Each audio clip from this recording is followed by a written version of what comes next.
Hello दोस्तों, एक बार फिर से आपका हमारे चैनल पर स्वागत है। इस सेशन में हम लोग रेलवे के वेरी इंपॉर्टेंट क्वेश्चन यानी साइंस को कवर करेंगे। तो चलिए देर न करते हुए आगे बढ़ते हैं हम लोग।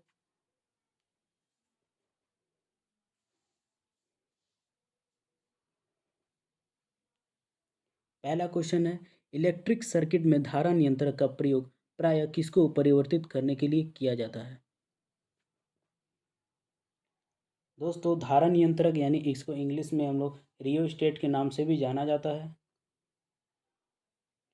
इस क्वेश्चन का आंसर आप लोग अगर ओम का नियम अगर आप लोग पढ़े हुए हैं तो इस क्वेश्चन का आंसर बड़ी आसानी से दे सकते हैं। ओम का नियम के अनुसार R equal to P by I, हम लोग इसको इजकल टू ना बोल के समानुपाती का नाम भी बोल सकते हैं, जिसका मतलब होता है कि अगर आर बढ़ता है तो इसका भी बढ़ेगा और अगर आर बढ़ता है तो उसका भी घटेगा। लेकिन आई यहाँ इसका व्युत्क्रमानुपाती होता है, जिसका मतलब होता है कि आर अगर बढ़ेगा तो आई घटेगा और अगर आई बढ़ता है तो आर बढ़ेगा। यानी धारा नियंत्रक नाम से ही पता चल रहा है कि इसका प्रयोग हम लोग धारा को नियंत्रित करके किसको परिवर्तित कर सकते हैं, तो प्रतिरोध को। दोस्तों, ये क्वेश्चन बहुत ही ज़्यादा इंपॉर्टेंट में होती है, इसलिए मैंने इसको फर्स्ट नंबर पे रखा है। तो इसका आंसर क्या होना चाहिए दोस्तों? प्रतिरोध। नेक्स्ट करते हैं।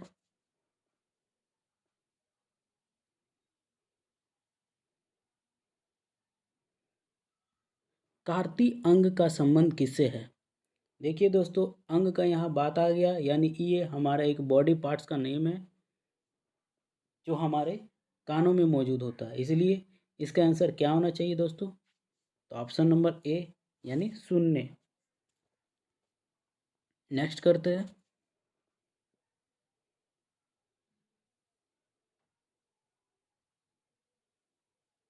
नेक्स्ट क्वेश्चन ये भी बहुत इजी क्वेश्चन है। मांसपेशियों की थकान किसके संचयन की वजह से होती है? दोस्तों, इस क्वेश्चन को आप लोगों ने बहुत बार इसको देख चुके होंगे और उम्मीद है कि आप लोग इस क्वेश्चन का आंसर अभी तक दे चुके होंगे, क्योंकि इस तरह के क्वेश्चन को 2 सेकंड का वक्त दिया जाता है। यानी इसका आंसर क्या होना चाहिए दोस्तों? ऑप्शन नंबर ए लैक्टिक अम्ल। नेक्स्ट करते हैं।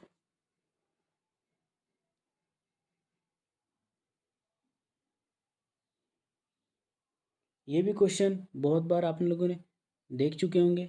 जैसे आलू की चिप्स को तलने पर ऑक्सीडेशन के कारण तेल के वासी होने से रोकने के लिए चिप्स की लिफाफे को किस गैस से भरा जाता है? तो इसका सही आंसर क्या होना चाहिए दोस्तों? Option number C nitrogen. देखिए दोस्तों, नाइट्रोजन को एक अक्रिय गैस की भांति यूज़ किया जाता है खाद्य खाद्य पदार्थों में, जिससे ऑक्सीडेशन से वो खाद्य पदार्थ सुरक्षित रह सके। तो इसका आंसर क्या होना चाहिए दोस्तों? ऑप्शन नंबर सी। नेक्स्ट करते हैं।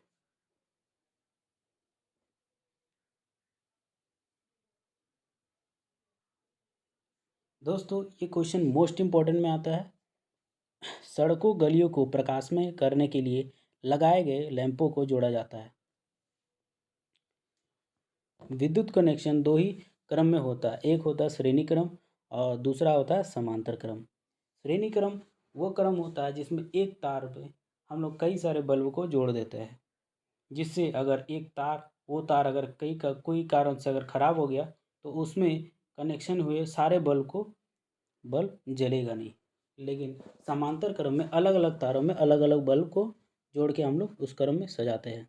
तो देखिए दोस्तों, कई बार हम लोगों ने देख चुका है कि अगर एक लाइट अगर ख़राब हुई हो लेकिन दूसरा उसमें जलते रहता है, जिससे हम लोग ये पता चलता है कि सड़कों और गलियों में कौन सा कनेक्शन दिया हुआ रहता है, तो समांतर क्रम में।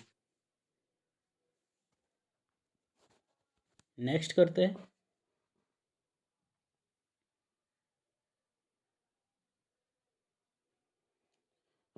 दोस्तों, ये भी मोस्ट इम्पॉर्टेंट क्वेश्चन है। ये क्वेश्चन कई बार कन्फ्यूजन हो सकता है और कई बार कन्फ्यूजन हो भी चुका है।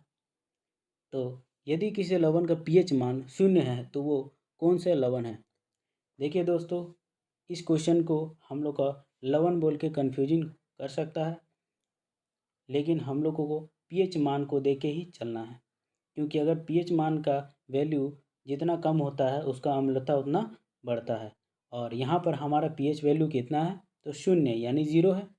और अगर पीएच वैल्यू 0 है तो यानी वो बहुत ही ज़्यादा अम्ल होगी। यानी इसका आंसर क्या होना चाहिए दोस्तों, option number A, option number A. Next करते हैं।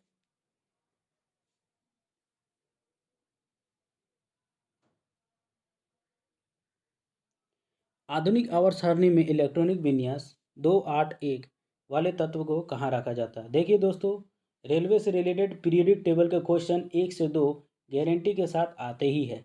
इसलिए दोस्तों, अगर आप लोगों ने पीरियडिक टेबल का क्वेश्चन को नहीं किया है तो प्लीज़ उस क्वेश्चन को कर लीजिए, क्योंकि पीरियडिक टेबल से लेकर क्वेश्चन 1 से 2 नंबर उसका आते ही है।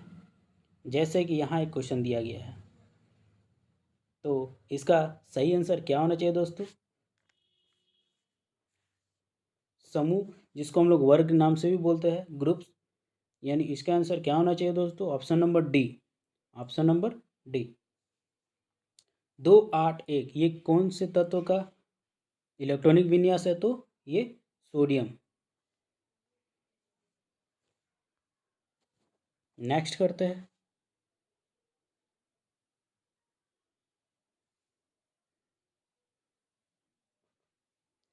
ये भी दोस्तों बहुत ये भी दोस्तों बहुत इंपॉर्टेंट क्वेश्चन है। अत्यधिक प्रतिरोध वाले चालक को क्या कहा जाता है।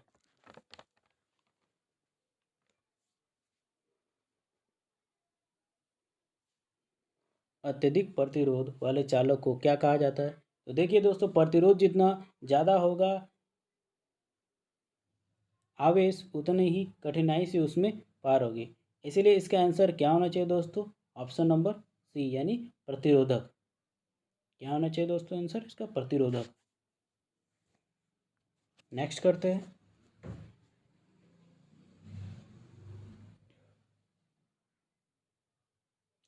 ये बहुत इजी क्वेश्चन है। सल्फर का रासायनिक प्रतीक क्या है।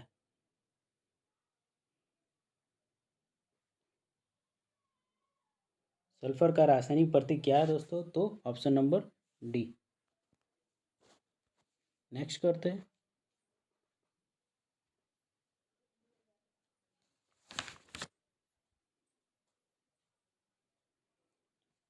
ध्वनि हवा के माध्यम में चलती है और हमारे कानों तक पहुंचकर हमें डैश प्रदान करती है।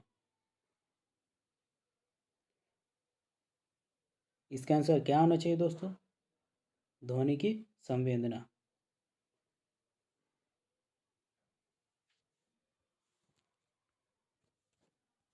नेक्स्ट करते हैं।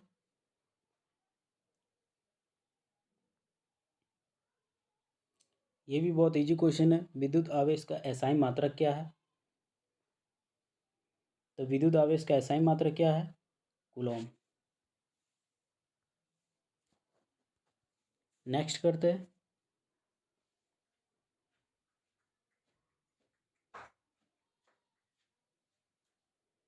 ये बायोलॉजी के मोस्ट इंपॉर्टेंट क्वेश्चन में आते हैं। अंतर्वेशी विभोजोतक पाए जाते हैं। दोस्तों, ये एक उत्तक है जो कि पेड़ों में पाए जाते हैं। विभोजोतक उत्तक पेड़ों में पाए जाते हैं। और ये पेड़ के कौन से भागों में पाए जाते हैं, वर्धनीय तनों के ऊपरी हिस्से में, वर्धनीय जड़ों के ऊपरी हिस्से में, पत्तियों के तल में, या वर्धनीय पत्तियों के ऊपरी हिस्सों में। तो इसका आंसर क्या हो जाएगा दोस्तों, ऑप्शन नंबर सी, पत्तियों के तल में। नेक्स्ट करते हैं।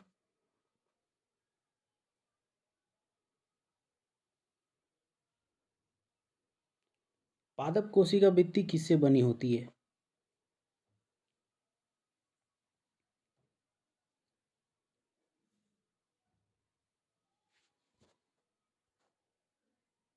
तो इसका आंसर क्या होना चाहिए दोस्तों, ऑप्शन नंबर ए, सेलुलोज और पैक्टिन। नेक्स्ट करते हैं।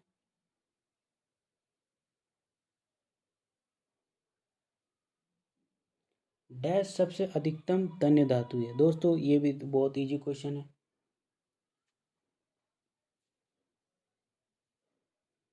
तो सबसे अधिक तन्य धातु कौन सा है दोस्तों? तो सोना। और सोना को हम लोग क्या बोलते हैं दोस्तों? एयू। एयू का मतलब क्या होता है दोस्तों? तो ओरियम। एयू का लैटिन नेम क्या होता है दोस्तों? तो ओरियम। नेक्स्ट करते हैं और इस सेशन का लास्ट क्वेश्चन।